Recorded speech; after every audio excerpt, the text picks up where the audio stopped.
Beat FI dengan kendala nggak ada tenaga ya, loyo dan tenaganya parah, dan oli ini rembes, keluhan dari pemilik sepeda motor, oli rembes netes pas malam hari dan juga pas parkir sepeda motornya, serta ini sepeda motor loyo parah, nggak ada tenaga sama sekali. Nah ini kita cek di bagian bak CVT, ternyata hitam pekat parah ya, ini olinya rembes parah di bagian bak CVT. Nah ini kita lakukan pembongkaran terlebih dahulu dari bagian kipas dan juga di bagian puli belakang pada sepeda motor ini. Nah berikutnya kita copot aja di bagian rumah ruler. Nah ini kita pastikan sumber kebocoran dari sepeda motor ini menuju ke bak CVT itu dari mana aja. Nah ini perhatikan, ternyata seal di bagian as di depan juga bocor parah. Nah ini salah satu penyebabnya, dan juga kita cek di bagian belakang juga bocor parah.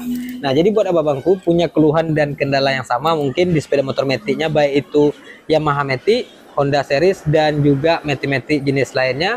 Kalau umpamanya sepeda motor abang-abang semua netes oli di bagian bak CVT dan juga tenaga loyo parah seperti keluhan pelanggan saya kali ini, jadi abang-abangku semua tinggal cek di bagian bak CVT seperti ini. Nah ini wajib kita lakukan pembersihan ya di bagian bak CVT. Kita bersihkan terlebih dahulu untuk proses jalannya ini sepeda motor agar nggak loyo lagi. Nah ini penyebab dari sepeda motor loyo karena oli itu udah merambat parah di bagian bak CVT.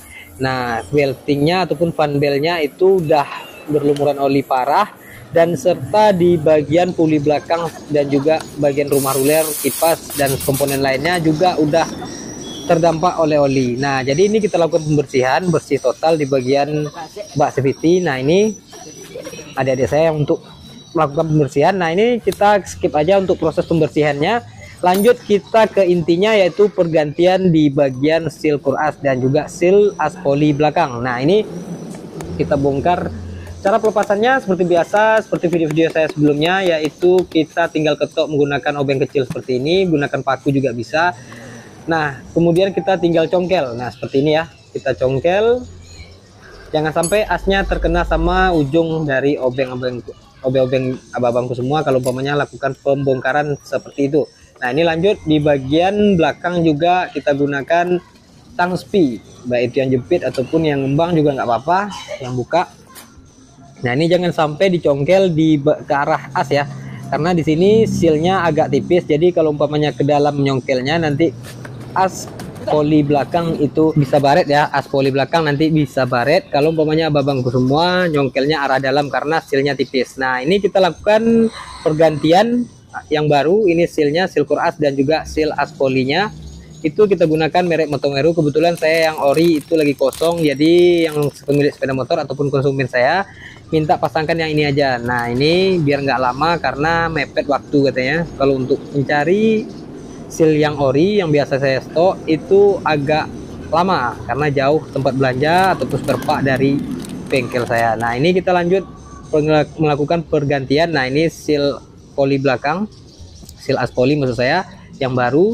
Nah untuk perawatan di bagian seal ini abang-abangku semua, kenapa bisa bocor parah seperti ini, itu disebabkan oleh tersumbatnya ataupun pernapasan dari sepeda motor ini yang nggak lancar. Nah itu bisa jadi ini sepeda motor filter udaranya udah nyumbat parah, jadi wajib kita lakukan pergantian ataupun kalau umpamanya masih bagus kita bersihkan.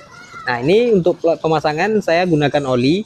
Nah ini saya gunakan bus dari rumah ruler untuk mempermudah saya untuk pemasangan dari seal asnya. Nah jadi tinggal ditekan dan ini nggak bocor, nggak menggunakan lem dia juga nggak bakalan bocor walaupun kita nggak gunakan lem karena dia presisi di bagian crankcase-nya. Nah ini tinggal lanjut kita lakukan pemasangan klemnya. Ini ada klem di bagian depan ya, jangan lupa buat abang-abangku semua kalau umpamanya melakukan pembongkaran dan pemasangan dari seal as itu wajib bongkar dan pasang kembali spinya ataupun klemnya. Nah jadi kita lanjut pemasangan dari seal as poli belakang. Nah ini sama seperti yang depan tadi, yang seal as kita gunakan oli juga. Nah ini mungkin ada pertanyaan juga buat abang-abang semua, apa nggak bocor bang kalau nggak menggunakan lem? Nah ini nggak bocor ya, sama sekali nggak akan bocor karena dia presisi antara seal dan juga crankcase-nya itu nggak ada celah sama sekali. Nah, ini kita lanjut proses pembongkaran di bagian puli belakang, karena di sini ada suara dan juga suara kasar ya, maksud saya ada suara kasar di bagian puli belakang. Jadi kita lakukan itu ada suara ribut di bagian plat tahanan dari batu close ini. Nah, ini kayak suara botol ataupun ada goncangan, sedikit goncangan ataupun pas tensioner ataupun maksud saya pas langsam dia bunyi kerenceng-kerenceng di bagian puli belakang pada sepeda motor ini. Nah, ini kita lanjut pembongkaran di bagian batu close-nya, dan bertujuan ini bukan batunya yang kita nggak lakukan pelepasan ya, cuma ini di bagian platnya kita ketok untuk ngakali ini suara agar nggak berisik. Nah, agar nggak berisik di bagian puli belakang pada sepeda motor ini. Buat abang-abangku semua, ada suara berisik di bagian puli belakang, udah pergantian segala macam barang, mungkin abang-abangku semua bisa cek juga di bagian sininya. Nah, ini untuk proses ngakalinya itu sangat mudah ya. Ini tinggal di bagian lubang-lubang ini kita ketok menggunakan kunci T dan ditahan menggunakan anak sok seperti ini agar dia membengkok. Nah, ini bertujuan agar ngepres plat ini, ngepres ke batu close gandanya ataupun batu puli belakangnya. Nah, seperti ini. Jadi kalau umpamanya posisinya udah ngepres seperti ini, otomatis dia nggak akan bunyi. Nah, ini ada risiko nggak bang? Ada yang tergores ataupun kekikis sama platnya karena nggak datar lagi nggak bang? Nah, ini buat abang-abangku semua, ini aman ya. Ini udah berulang kali saya praktekkan ataupun saya publikasikan ke sepeda motor pelanggan-pelanggan saya dan ini aman.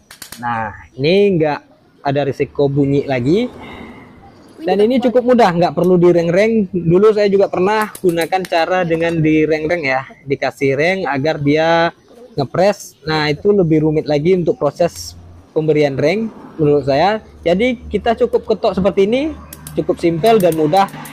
Suara sepeda motor pada bagian puli belakang sepeda motor abang-abang semua udah pas dan juga enggak bunyi lagi, enggak bunyi kerenceng lagi ya. Jadi ini udah selesai kita lakukan dan ini terbukti presisi ya dan enggak bunyi lagi. Nah, ini tinggal lanjut kita lakukan perakitan kembali di bagian puli belakang pada sepeda motor Beat ini. Nah, ini kita amplas lagi di bagian batu close-nya ataupun batu puli belakang agar ini sepeda motor terhindar dari gredek ya. Nah, mengurangi risiko gredek pada sepeda motor juga bisa dengan cara diamplas di bagian batu close ini. Nah, jadi abang-abang semua punya kendala gredek pada sepeda motornya, bisa bersihkan dan amplas di bagian batu puli belakang sepeda motor abang-abangku semua. Nah, ini tinggal kita lanjut rakit, pasang pirnya kembali dan kemudian kita press spare-nya, tahan menggunakan kaki dan lanjut kita pasang murnya, kemudian kunci menggunakan kunci 39 ya, kalau nggak salah 39.